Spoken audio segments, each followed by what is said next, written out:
बोलिए सतगुरु महाराज जी की जय। सच्चे दरबार की जय। गुरुदेव कृपा सिंधु आशुतोष महाराज जी की जय।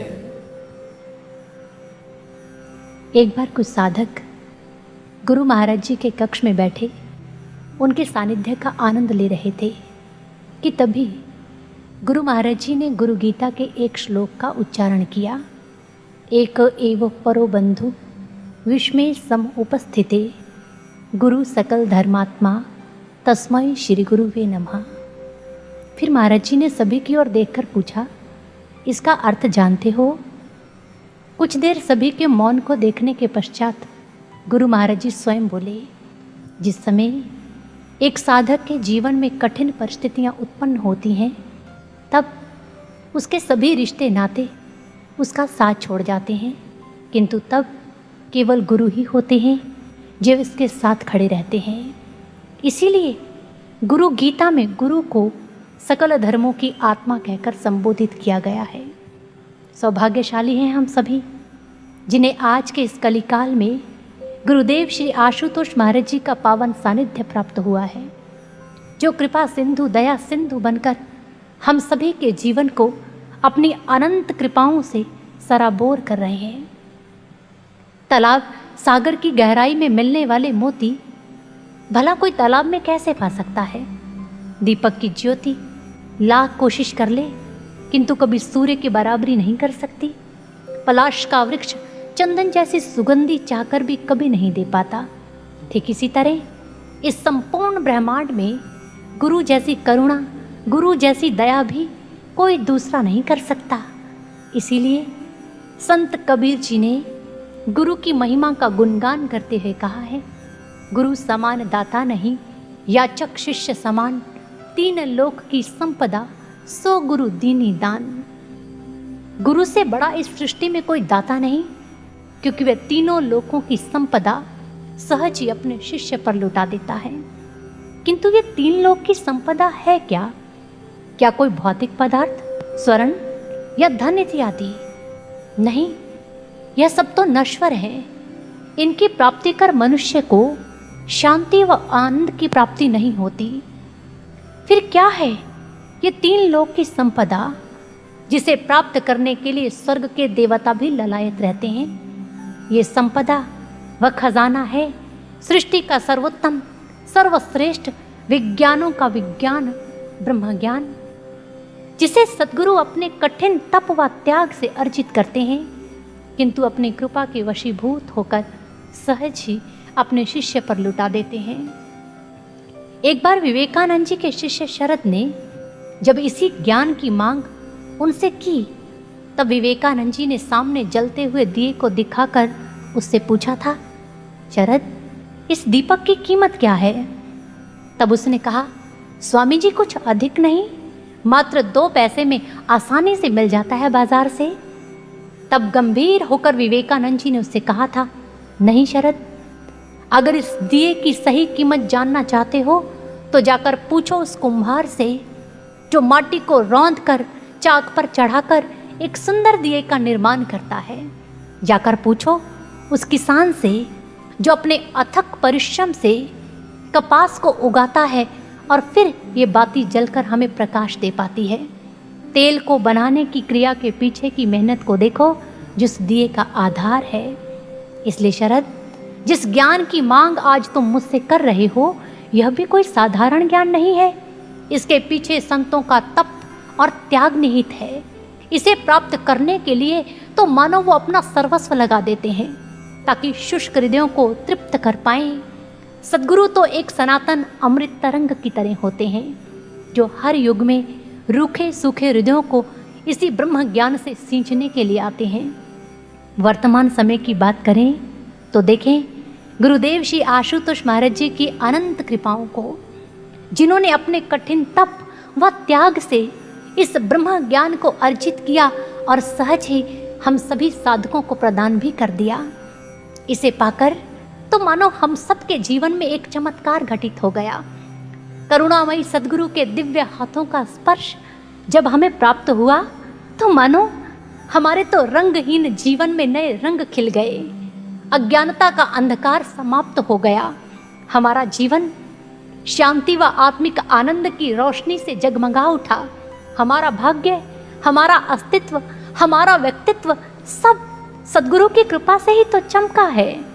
समस्त शास्त्र व सभी संत एक ही बात कहते हैं कि मनुष्य कभी ना कभी अपने जीवन में मातृ ऋण, पितृ ऋण व भूमि ऋण इन सबसे तो ऋण हो सकता है, किंतु ये बात वे दावे के साथ कहते हैं कि जिंदगी को जिंदगी की सही परिभाषा देने वाले सद्गुरु के ऋण से कभी भी एक शिष्य ऋण नहीं हो सकता। यही कारण है कि शिष्य को अपने गुरु के सामने हर रिश्ता मानो फीका सा लगता है और उसका हृदय कहा उठता है, सद्गुरु मिले तो सब मिले, न तो मिला न कोई, मात पिता सुत बांधव ये तो घर घर होए। सभी रिश्ते नाते मिलकर भी गुरु की बराबरी कहाँ कर पाते हैं, जबकि गुरु हर समय हर परिस्थिति में अपनी हर भूमिका को बखूबी निभा देते हैं। इसीलिए महर्षि रमण जी ने सद्गुरु की तुलना एक रेलगाड़ी से करते हुए कहा, वे कहते हैं कि जिस प्रकार रेलगाड़ी एक व्यक्ति के साथ साथ उसके सामान का भार भी सहज ही उठा लेती है, ठीक इसी तरह जो शिष्य अपने गुरु के चरणों में पूर्णतः समर्पित होते हैं, अपना पूर्ण समर्पण उनके चरणों में कर देते हैं, तो वे उनके कर्मों का, उनके संस्कारों का बोझा भी उसके साथ साथ सहज ही उठा लेते हैं।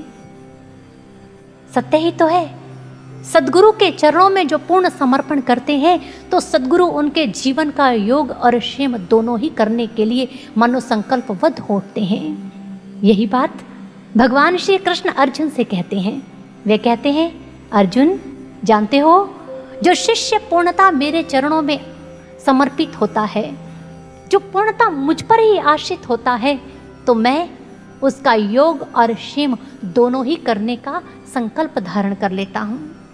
अर्जुन ने हाथ जोड़कर विनम्रता से पूछा, प्रभु ये दोनों है क्या? तब भगवान श्री कृष्ण ने उसे समझाते हुए कहा, अर्जुन जो मेरे शिष्यों के पास है मैं उसके रक्षण का संकल्प धारण करता हूँ, और जो उनके पास नहीं है मैं उन्हें देने का सामर्थ्य भी रखता हूँ। सत्य ही तो है, सद्गुरु वो सब कुछ दे सकते हैं जो एक मनुष्य के भाग्य में भी ना हो। जानते हैं वे ऐसा कैसे कर पाते हैं? क्योंकि वो साकार ब्रह्म स्वरूप हैं, साक्षात पर ब्रह्म परमेश्वर हैं, जो अपनी विराटता को मानवीय चोले में समेटकर हम पर कृपा के बादल बरसाने के लिए आते हैं और हर कठिनाई को हम तक पहुंचने से पहले उसे दूर करने में लगे रहते हैं। ऐसा ही गुरु महाराज जी की कृपा का एक प्रत्यक्ष उदाहरण मुझे स्मरण हो रहा है और उसे मैं आपके साथ भी अवश्य साझा करना चाहूँगी। बात उस समय की है जिस समय गुरु महाराज जी नूरमहल के छोटे आश्रम में रहते थे। एक दिन महाराज जी रात्रि के समय उठे और एक गुरु भाई को अपने पास बुलाया और गुरु महाराज जी ने कहा, जाओ पास के गांव से उस फलां व्यक्ति को बुला कर लाओ। उन गुरु भैया ने घड़ी की ओर देखा और फिर विनम्रता से महाराज जी से पूछा, गुरु महाराज जी क्या अभी जाना होगा? महाराज जी ने कहा, हाँ अभी इसी क्षण जाना होगा। वे गुरु भाई महाराज जी की आज्ञा का अनुपालन करते हुए उसी क्षण चल पड़े उस गांव की ओर। और जैसे ही वे उस गांव में पहुंचे, वहां जाकर उस भाई के द्वार को खटखटाया और सामने से जैसे उसने द्वार खोला, इतनी रात्रि को उस गुरु भाई को अपने सामने देखकर हैरानी से पूछा, भैया आप इस समय यहाँ कैसे आना हुआ? तब उन्होंने गुरु महाराज जी की आज्ञा के विषय में बताते हुए कहा, महाराज जी की आज्ञा है कि आपको इसी क्षण अपने साथ नूरमहल लेकर आऊं। उन्होंने जैसे ही महाराज जी की आज्ञा की बात सुनी, बिना कोई अगला प्रश्न किए उसी समय उनके साथ चल पड़े और दोनों को नूरमहल पहुंचते पहुंचते लगभग सुबह हो चुकी थी। और जैसे ही वे आश्रम में पहुंचे तो देखा कि गुरु महाराज जी आंगन में ही सैर कर रहे थे। दोनों ने आकर गुरु महाराज जी के चरणों में प्रणाम किया और जो नूरमहल से भैया उन्हें लेने के लिए गए थे, उन्होंने महाराज जी से कहा, महाराज जी आपकी आज्ञा के अनुसार मैं इन्हें अपने साथ ले आया हूँ। महाराज जी ने मुस्कुराते हुए दोनों को देखा और अपने हाथ आशीर्वाद की मुद्रा में उठाते हुए कहा, अब सब ठीक है, तुम दोनों जा सकते हो। दोनों महाराज जी के वाक्य के पीछे के रहस्य को तो नहीं समझ पाए, किंतु आज महाराज जी की आज्ञा का पालन करते हुए जाकर अपने अपने कार्य में संलग्न हो गए। कुछ ही समय के पश्चात वो गुरु भाई भी अपने गांव की ओर लौट गए। किंतु जानते हैं, जैसे ही वे अपने घर पहुंचे और जाकर देखा कि जिस कमरे में वो रात को सो रहे थे, उनके जाने के पश्चात उस कमरे की छत गिर चुकी थी। यह देखकर मानो भावुक हो उठा और उन्हें समझते देर न लगी कि हो ना हो महाराज जी ने मेरी मृत्यु की आहट सुनकर ही मुझे अपने पास बुला लिया था, ताकि यह मृत्यु मुझे अपना ग्रास ना बना पाए। हृदय भावुक हो उठा और दौड़कर दूसरे कक्ष में लगे महाराज जी के स्वरूप से जाकर लिपट गए। फूट फूट कर रोने लगे। आज मुख से कोई शब्द नहीं निकल रहे, किंतु हृदय बार बार धन्यवाद कर रहा है अपने जीवन दाता का। और आज हृदय गुरु कृपा को पाकर मानो यही कह रहा है, महास्रोत व करुणा का क्या हिसाब लगाओगे? अनंत बहती गुरु की कृपा कभी गिन नहीं तुम पाओगे। ममता समता रख हृदय में, प्रेम लुटाया भर भर के, पाप पुण्य की गठड़ी न खोली जो आया उनके दर पे। करुणा के तराजू में रखकर कर्म सबके तोल दिए, दया दृष्टि डाली जब भी कृपा के बांध खोल दिए। तुम गागर और वो सागर, नहीं और छोर मिन पाओगे। अनंत बहती गुरु की कृपा कभी गिन नहीं तुम पाओगे। अनंत बहती गुरु की कृपा कभी गिन नहीं तुम पाओगे। सच में सदगुरु की ऐसी अनंत कृपा को अपने जीवन में पाकर एक शिष्य का हृदय आह्लादित होता है और वे अपना सब कुछ गुरु चरणों में निछावर कर देना चाहता है। ऐसे ही भावों को एक बार एक साधक ने गुरु महाराज जी के चरणों में रखते हुए कहा, महाराज जी, जब से आप हमारे जीवन में आए हैं तो हमारा तो सौभाग्य जग गया, हमारा जीवन धन्य हो गया आपको पाकर। जानते हैं, आपके आने से हमारे जीवन में बहुत कुछ घटित हुआ, बहुत चमत्कार घटित हुए। आपकी अनंत कृपाओं को पाकर हम धन्य हो गए हैं और अब मन चाहता है कि आपके लिए कुछ करें जिससे आपको प्रसन्नता मिले। तब गुरु महाराज जी ने कहा, सच में अगर मेरे लिए कुछ करने की अभिलाषा रखते हो, अगर मुझे प्रसन्न देखना चाहते हो, तब तुम्हें एक कार्य करना पड़ेगा। उन्होंने झट से पूछा, महाराज जी शीघ्र बताइए, मुझे क्या करना होगा? मैं वे सब करूंगा जो आप मुझे करने के लिए कहेंगे। महाराज जी ने कहा, तब बस एक कार्य करना, जिस अज्ञानता की खाइयों से मैंने तुम्हें निकाला है, कभी दोबारा उसकी ओर मत लौटना। आत्म जागृत होकर जीना, सदैव अपनी आत्मा को सुरक्षित रखना और याद रहे सदैव अपना संपर्क मुझसे बनाकर रखना। जानते हो, जो मेघ सागर के साथ अपना संपर्क बनाकर रखते हैं वही अंत में बरसने वाले मेघ बन पाते हैं। इसलिए हम सदैव यही चाहते हैं कि तुम सब अपना संपर्क मुझसे बनाकर रखो, ताकि मेरी अनंत कृपाओं का लाभ प्राप्त कर पाओ। सत्य ही तो है गुरु भक्तों, गुरु की अनंत कृपाओं को केवल वही प्राप्त कर सकता है जो भाव से, हृदय से अपने गुरु के साथ जुड़ा रहता है। जानते हैं, फिर गुरु भी सदैव उसका साया बनकर निरंतर उसके साथ रहते हैं। उनकी कृपा दृष्टि सदैव अपने उस भक्त पर बनी रहती है। उनकी कृपा ही तो है जो हमारे थकने, रुकने और गिरने पर दोबारा उठकर चलने का हौसला प्रदान करती है। उनका साथ ही तो है जो हम संस्कारों का बोझ और विकारों की अपूर्णता लेकर भी इस भक्ति मार्ग पर चल पाते हैं। जानते हैं क्यों? क्योंकि गुरु को बहुत सारी उम्मीदें होती हैं अपने उन शिष्यों से जिन्हें वे अपना शिष्य स्वीकार कर लेते हैं। उन्हें तो मानो बिंदु में सिंधु दिखाई देता है और उसे अपनी कारीगरी का श्रेष्ठ नमूना बनाने के लिए तो उनकी आंखें मानो नींद से रूठी जाती हैं। वे भी तब जब वे जानते हैं कि इनमें बहुत सारे तो उनके प्रेम को न समझने के कारण उसे ठुकरा ही देंगे। ठीक ऐसे ही चैतन्य महाप्रभु ने भी अपने शिष्य गोविंद दास को बड़ी उम्मीदों के साथ अपनाया था, ताकि वे उसे भक्ति के शिखर तक पहुंचा पाएं। जैसे धरती एक क्षुद्र कण को अपनाती है ताकि उसे विशाल पर्वत बना पाए, किंतु यदि वे कण अन्य धूल कणों के साथ मिलकर आकाश को छूने की चाह रखे तो अंत में कीचड़ का रूप धारण कर लेता है। और आज गोविंद दास को भी अपने गुरु की स्नेहिल गोद को छोड़कर माया अधिक लुभावनी लगने लगी थी।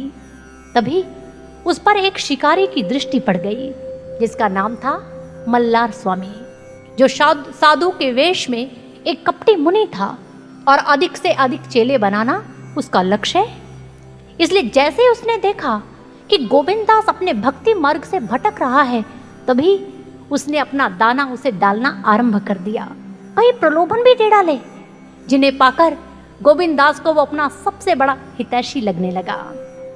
और आज गोविंद दास को जैसे ही देखा कि वो अपने पथ से भटक रहा है, तब उसने अपना प्रस्ताव रखते हुए कहा, गोविंद दास, यदि तुम चाहो सभी भोगों को भोगते हुए भक्ति करना, तो मैं तुम्हें वो अवसर भी प्रदान कर सकता हूँ। उसके इन शब्दों को सुनकर गोविंद दास को लगा कि मानो जीवन का यही एक स्वर्णिम अवसर शेष बचा है। और आज माया की चमक ने मानो उसकी सोचने और समझने की शक्ति ही छीन ली। इसलिए वे ये भी नहीं समझ पाया कि भला बिना गर्म तवे पर तपे कौन सी रोटी किसी की क्षुधा शांत कर पाती है। और चैतन्य महाप्रभु वे भी तो उसे तपा ही रहे हैं ताकि वे अपनी आत्मिक क्षुधा शांत कर पाए। किंतु आज उसकी समझ में ये बात नहीं आ रही, इसलिए वह मल्हार स्वामी के साथ जाने के लिए तैयार हो गया। आज अपने पूर्ण गुरु को छोड़कर उसके पीछे पीछे चलने लगा। शीघ्र ही वे उसके आश्रम पहुंच गए, जो किसी महल से कम नहीं था। गोविंद दास ने जैसे ही उसे देखा तो उसकी आंखें तो मानो आज उसे देखकर विस्मय से फटी रह गई। तभी मल्हार स्वामी ने उसे उसका कक्ष दिखाते हुए कहा, गोविंद दास, ये है तुम्हारा कक्ष। गोविंद ने उसे देखा तो उसमें सभी सुख आराम की वस्तुएं उपलब्ध थी। गोविंद देखकर प्रसन्न चित्त हो गया। भोजन कर जैसे अपने विश्राम के लिए मखमली गद्दों की ओर बढ़ने लगा, तभी आकर एक सेवक ने संदेश दिया, गोविंद दास, आपको मल्हार स्वामी अपने कक्ष में याद कर रहे हैं। गोविंद वहां पहुंचा तो मल्हार स्वामी ने पूछा, गोविंद, किसी चीज की कोई कमी तो नहीं? यदि लगे तो मुझे बोल देना। उनके इन शब्दों को सुनकर गोविंद बस उसके चरणों में झुकने ही वाला था कि तभी मल्हार स्वामी ने अपने पास खड़े सेवक से कन्नड़ भाषा में कहा, देखो, नया मुर्गा फंसाकर लाया हूं, भागने ना पाए। वे नहीं जानता था कि गोविंद दास को भी इस भाषा का ज्ञान है। इसलिए जैसे गोविंद दास ने इन शब्दों को सुना तो घुटनों के बल जमीन पर गिर पड़ा और रोते रोते कहने लगा, क्यों किया तुमने मेरे साथ ये विश्वासघात? आखिर क्या मिला तुम्हें मेरी जिंदगी उजाड़ कर? क्यों किया तुमने ये महापाप? उनके इन शब्दों को सुनकर मल्हार स्वामी आवेश में आ गया और कहने लगा, मूर्ख, विश्वासघात मैंने नहीं, तुमने स्वयं किया है, वो भी अपने गुरु के साथ। और पाप मैंने नहीं, महापाप तो तुमने स्वयं किया है, वो भी अपने पूर्ण गुरु से बेमुख होकर। आज उनके इन शब्दों को सुना तो गोविंदास फूट फूट कर रोने लगा। तभी मल्हार स्वामी ने उसे काल कोठड़ी में बंद करने का आदेश दे दिया और अब गोविंद पश्चाताप के आंसू बहाने लगा। किंतु जानते हैं उसके ये आंसू कब प्रार्थना में बदल गए, वह स्वयं समझ नहीं पाया और वह कह उठा, गुरुदेव, मुझे क्षमा कर दीजिए। मैं जानता हूँ कि मैंने पाप नहीं, महापाप किया है, किंतु मुझ में इतनी समझ नहीं थी कि मैं कांच और हीरे में अंतर कर पाता। गुरुदेव, मैं जानता हूँ कि मैंने अपने शिष्यत्व की कब्र खुद खोदी है, किंतु मैं अब इसे दफन होते नहीं देख सकता। गुरुदेव, मुझे क्षमा कर दीजिए।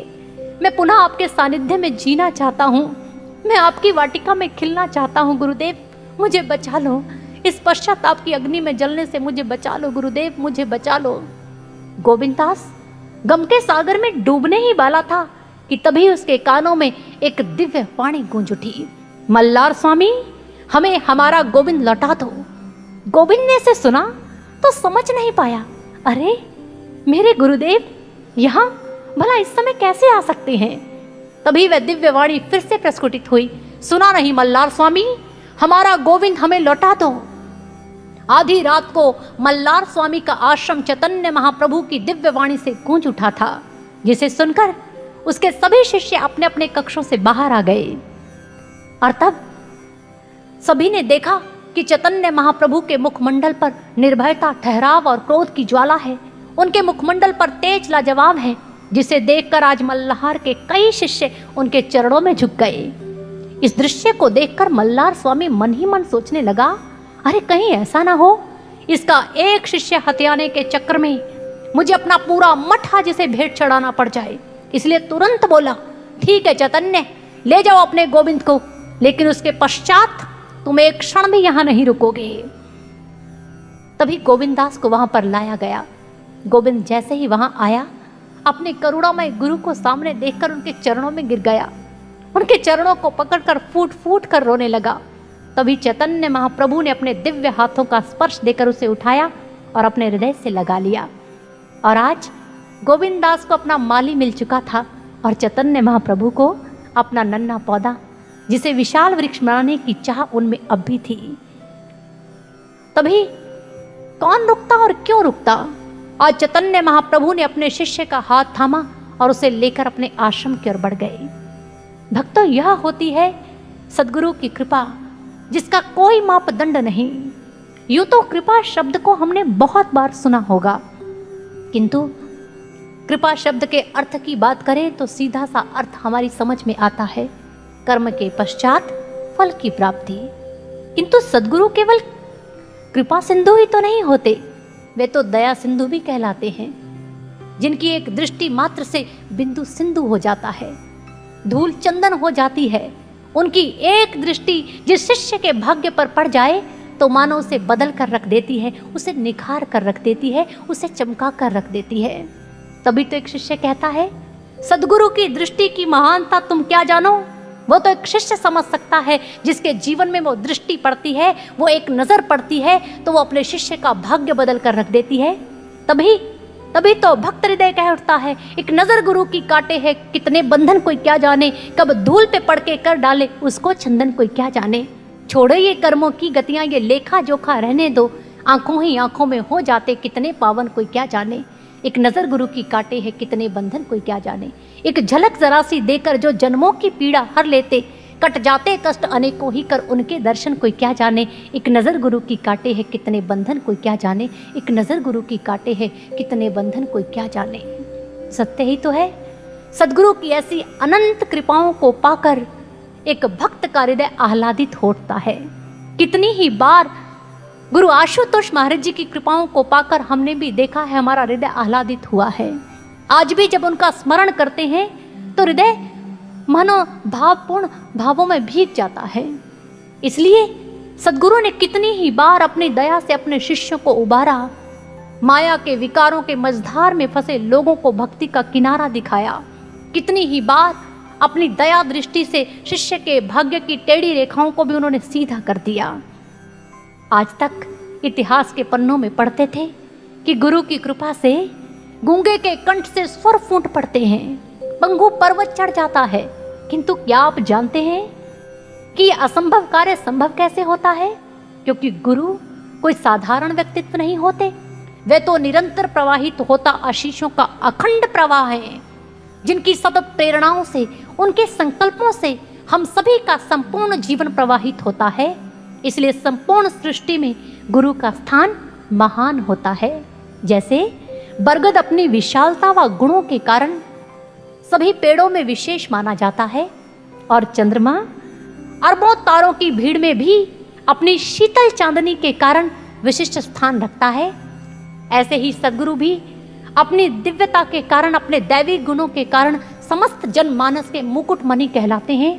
किंतु उनकी इस विशेषता को केवल वही समझ सकता है जो उनकी दिव्यता से परिचित होता है। वो तो साधारण जीव को भी विशेष बना देते हैं, वो तो अयोग्य को भी योग्य बनाने की कला में निपुण होते हैं। एक बार एक जिज्ञासु ने गुरुदेव श्री आशुतोष महाराज जी से पूछा, गुरुदेव, आपके कई शिष्य और शिष्याएं तो टीवी चैनल्स पर दिखाई देते हैं, किंतु क्या कारण है कि आप स्वयं कभी किसी टीवी चैनल्स पर दिखाई नहीं देते? तो जानते हैं प्रत्युत्तर में गुरु महाराज जी ने उनसे क्या कहा? महाराज जी ने कहा, आपने क्या वो श्लोक नहीं सुना? गुरु और पारस में बड़ो अंतरो जान, वो लोहा कंचन करे, गुरु कर ले आप समान। पारस जिस समय लोहे के एक टुकड़े को स्पर्श करता है तो वे उसे कंचन बना देता है, भाव सोना बना देता है, किंतु वे कभी भी उसे अपना निज रूप प्रदान नहीं करता, भाव उसे पारस नहीं बनाता। किंतु सद्गुरु जिस समय एक शिष्य को अपनाते हैं तो उसे केवल चंद सद्गुणों से संपन्न नहीं करते, अपितु उसे अपना निज रूप प्रदान कर देते हैं। हम सभी जानते हैं गुरु महाराज जी ने भले ही हम सभी को अपने शिष्य रूप में स्वीकार किया, किंतु कई बार गुरु महाराज जी ने हमें अपने संतान कहकर पुकारा है। कई बार हमें हमारे अपने आत्मीय परिजन कहकर पुकारा है, जो उन्हें उनकी आत्मा से भी अधिक प्रिय है। सच कहें तो गुरु महाराज जी ने हमारे जीवन को जब से अपने हाथों में संभाला है तो इसे निखार दिया है। जिसमें कोई योग्यता नहीं थी, उस जीवन में मानो कितनी ही योग्यताएं भर दी हैं। हमारे जीवन को अपनी कृपा का जीता जागता नमूना बना दिया है उन्होंने। तभी तो एक शिष्य भावपूर्ण ढंग से उन्हें कहता है, मैं थी मुरझाई कली तूने फूल बना दिया, बेसहारा को सहारा दे तूने अपना लिया। हाथ में लेकर तराशा मुझे इस कदर कि कृपा क्या होती है ये जमाने को बता दिया, कृपा क्या होती है ये जमाने को बता दिया। सद्गुरु, तुम्हारी कृपा क्या है ये हमारे जीवन में दृष्टिगोचर होती है। जिनमें कोई योग्यता नहीं थी, जिनके जीवन में कोई कला नहीं थी, आज आपके दिव्य हाथों ने जब उन्हें तराशा तो समाज के सामने अपनी कृपा का जीता जागता नमूना बनाकर रख दिया। हमारा जीवन एक अनगढ़ पत्थर ही तो था, लेकिन इस अनगढ़ पत्थर को जब गुरुदेव ने अपने हाथों में लेकर तराशा तो इसे सुंदर प्रतिमा बना दिया। ये उनकी दया नहीं, ये उनकी करुणा नहीं तो और क्या है। उनकी करुणा के वशीभूत होकर जो असंख्य एहसान उन्होंने हमारे जीवन में किए हैं, हम उन्हें अंगुलियों पर गिनना चाहें तो कभी गिन नहीं पाएंगे। इसलिए एक भक्त उन एहसानों को अपने जीवन में प्राप्त कर, उस कृपा को अपने जीवन में प्राप्त कर, भावपूर्ण ढंग से अपने भावों को रखते हुए क्या कहता है, आए हम इस भजन के माध्यम से श्रवण करते हैं।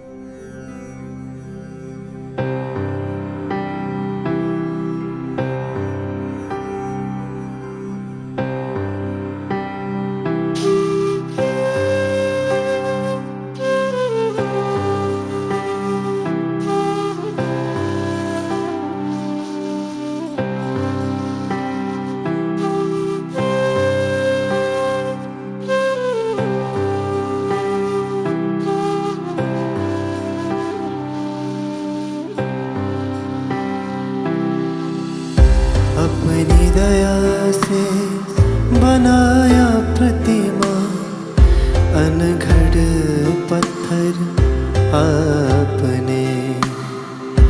अपनी दया से बनाया प्रतिमा, अनगढ़ पत्थर आपने।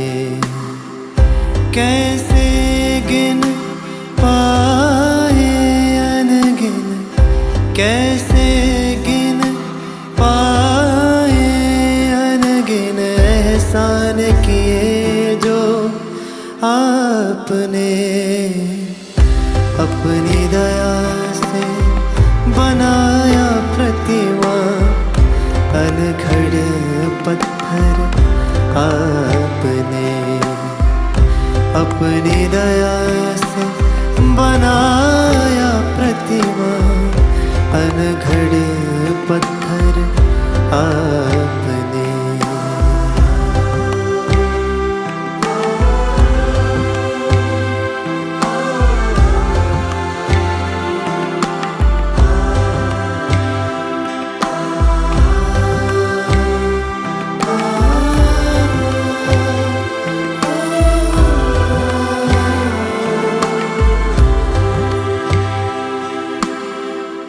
आपकी कृपा ने हम पर सब ही न्योछावर किया, बस दिया सब दिया, बदले में कुछ ना लिया।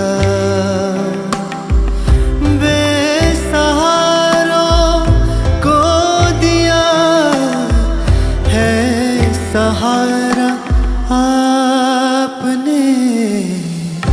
अपनी दया से बनाया प्रतिमा, अनगढ़ पत्थर आपने।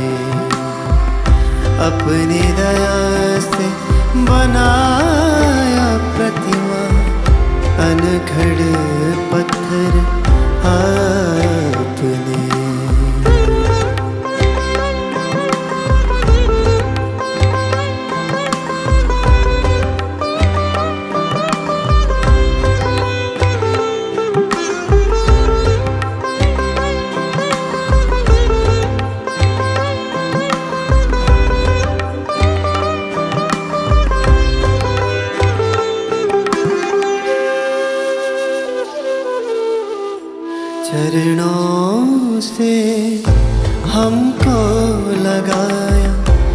और खता भी माफ की।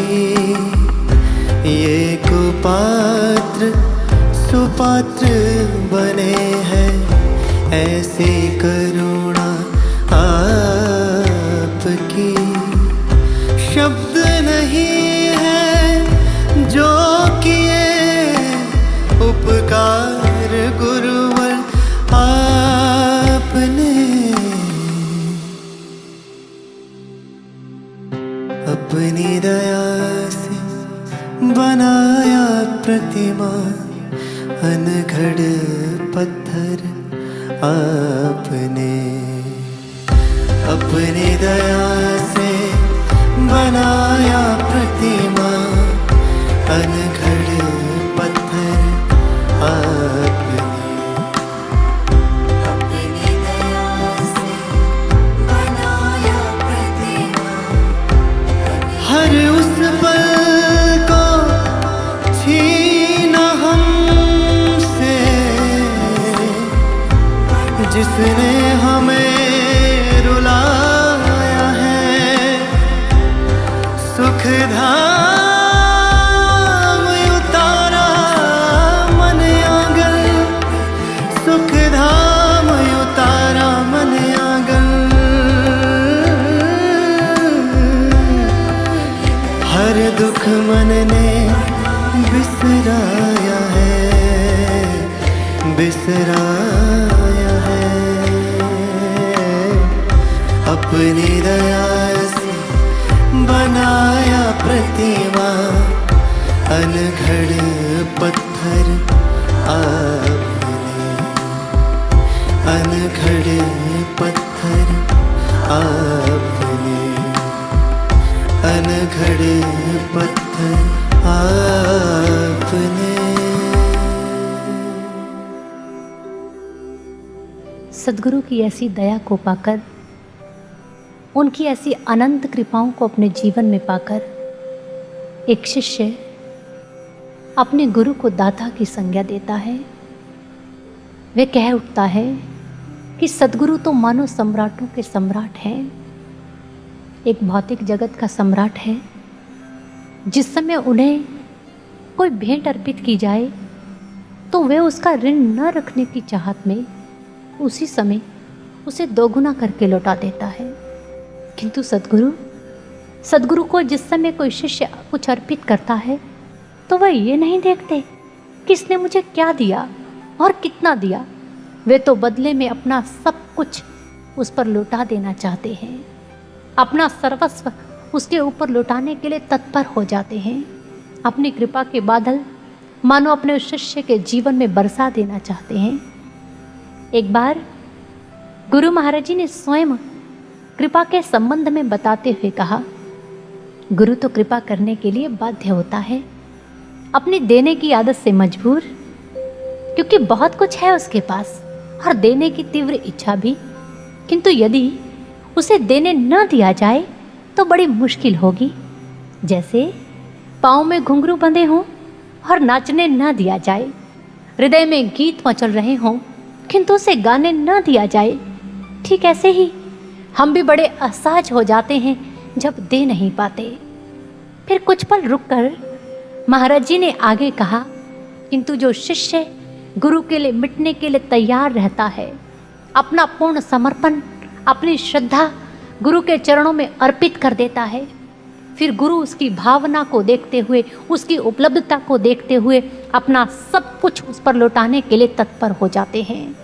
अपनी कृपा के बादल उस पर बरसाने के लिए तत्पर हो जाते हैं। किंतु जो साधक अपने भाव रूपी पात्र को लेकर उपलब्ध नहीं होता तो वे कभी गुरु कृपा को प्राप्त नहीं कर पाता। वह सदैव गुरु कृपा से वंचित रह जाता है। किंतु हम देखें कि ऐसी ही भूल कहीं हम सब भी तो नहीं कर रहे, क्योंकि अक्सर हम देखते हैं कुछ साधक गुरु के प्रति एक शिकायत रखते हैं, गुरु की कृपा फलां व्यक्ति पर इतनी बरस रही है और हम पर तो नहीं। एक बार ऐसा ही प्रश्न एक बार किसी साधक ने गुरु महाराज जी से किया। उन्होंने कहा, गुरु महाराज जी, सुना है गुरु की कृपा सभी पर समान रूप से बरसती है, क्या ये सत्य है? तब महाराज जी ने कहा, बिल्कुल सत्य है। किंतु उस वर्षा को आधार या पात्र कैसा मिला, इस पर भी बहुत कुछ निर्भर करता है। जैसे स्वाति नक्षत्र की बूंद जब भूमि पर गिरती है तो धूल में मिल जाती है, वही बूंद जब केले के पत्ते का स्पर्श प्राप्त करती है तो कपूर हो जाती है, किंतु वही बूंद जब सांप के मुख में समा जाती है तो विष का रूप धारण कर लेती है। वही बूंद जब सीप के मुख में समा जाए तो सुंदर मोती रूप भी हो जाती है। इसी प्रकार गुरु की कृपा सभी पर समान रूप से बरसती है। ये तो हम पर निर्भर करता है कि हम गुरु कृपा की उस स्वाति बूंद को किस तरह से संजोते हैं और कैसी भावना और कितनी पात्रता का आधार देते हैं। क्योंकि जो शिष्य अपने पूर्ण समर्पण का, प्रेम का आधार देते हैं, गुरु की रजा में रहकर निरंतर उनकी आज्ञा में चलते हैं, तो निसंदेह गुरु की कृपा उनके व्यक्तित्व को मोती सा उज्जवल बना देती है। इसलिए गुरु प्रिय साधकों, हम सब भी अगर गुरु कृपा के पात्र बनना चाहते हैं तो हम सबको भी उनकी कृपा का लाभ प्राप्त करने के लिए पहले स्वयं को पात्र बनाना होगा। क्योंकि कहते हैं गुरु कृपा के मेह निस्दिन बरसते हर ओर है, भीगता इनमें वही जिसने बांधी उनसे डोर है, बांधी उनसे डोर है। अगर हम भी गुरु कृपा की वर्षा में भीगना चाहते हैं तो निरंतर उनकी आज्ञा का अनुपालन करना होगा। आपने योगानंद परमहंस जी का नाम तो सुना होगा। एक बार एक जिज्ञासु ने उनसे पूछा, स्वामी जी, यूं तो आपके गुरुदेव के कई शिष्य हुए हैं, किंतु आपके जीवन में अपने गुरु की कुछ विशेष कृपा दिखाई देती है, इसका क्या कारण है? तब उन्होंने कहा, बंधु, क्योंकि मैंने अपने गुरुदेव के प्रत्येक वचन को बड़ी शिद्दत से पिया है। मैंने कभी ये नहीं देखा कि मेरे गुरुदेव के मुख से निकलने वाला वचन छोटा है या बड़ा, बस मैंने तो उसका प्राणपन से पालन किया है। सत्य ही तो है, जो शिष्य अपने गुरु के आदर्शों को पीता है उसे जीता भी है, वे गुरु का अभिमान भी होता है और गुरु के मिशन की शान भी होता है। इसलिए हम सबके पास भी ये स्वर्णिम अवसर है गुरु के प्रिय शिष्य बनने का, तो हम ये अवसर न गंवाएं। हम उनकी कृपा के सुपात्र बनने का संकल्प धारण करें, क्योंकि गुरु की कृपा निरंतर हम सभी के जीवन में प्रवाहित हो रही है। उनकी कृपा दृष्टि सदैव हम सभी पर बनी रहती है। तभी तो एक भक्त कहता है, कृपा निर्झरनी हम पतितों पर गुरुवर ने सदा बहाई है, दया दृष्टि में भी उनके कमी कभी न आई है। उपलब्ध कराएं खुद को ताकि कृपा पात्र हम बन पाएं, पूर्ण समर्पण कर गुरुवर को सच्चे साधक बन पाएं, पूर्ण समर्पण कर गुरुवर को सच्चे साधक बन जाएं। क्योंकि गुरुदेव ने जो ब्रह्म ज्ञान की महान पूंजी हमें प्रदान की है, वे ध्यान साधना की सबसे उत्तम व शाश्वत विधि है। अब प्रयास केवल हमारी ओर से बाकी है कि हम उस ध्यान साधना की गहराइयों में उतरकर ऐसी पात्रता अर्जित करें जिसे देखकर गुरु महाराज जी अपना सर्वस्व हम पर लुटाने के लिए तत्पर हो जाएं। तो इसलिए आए, आज हम ऐसा संकल्प धारण करें कि हम उनकी कृपा के सुपात्र बन पाएंगे। संकल्प करें, गुरु चरणों में ये अवसर नहीं गवाएंगे। बहती कृपा के निर्झर का हर कण लूट पाएंगे, बहती कृपा के निर्झर का हर कण लूट हम पाएंगे। आज जो उनकी कृपा हम सभी पर निरंतर बरस रही है, हम सभी गुरु महाराज जी से प्रार्थना करें और साथ ही साथ ये संकल्प धारण करें कि गुरु महाराज जी, आपकी इस बरसती कृपा को हम अपने आंचल में समेट पाएं, उसके सुपात्र बन पाएं। जैसा आप हमें बनाना चाहते हैं हम वैसे बन पाएं, हम आपके सच्चे शिष्य बन पाएं। तो आए, इसी प्रार्थना के साथ जो आज के ये विचार गुरु महाराज जी की प्रेरणा से, उनकी कृपा से आपके समक्ष हम रख पाए हैं, तो मैंने यहीं पर विराम देती हूँ। तो आए, अंत में गुरु महाराज जी के चरणों में एक जोरदार जयघोष बुलंद करते हैं।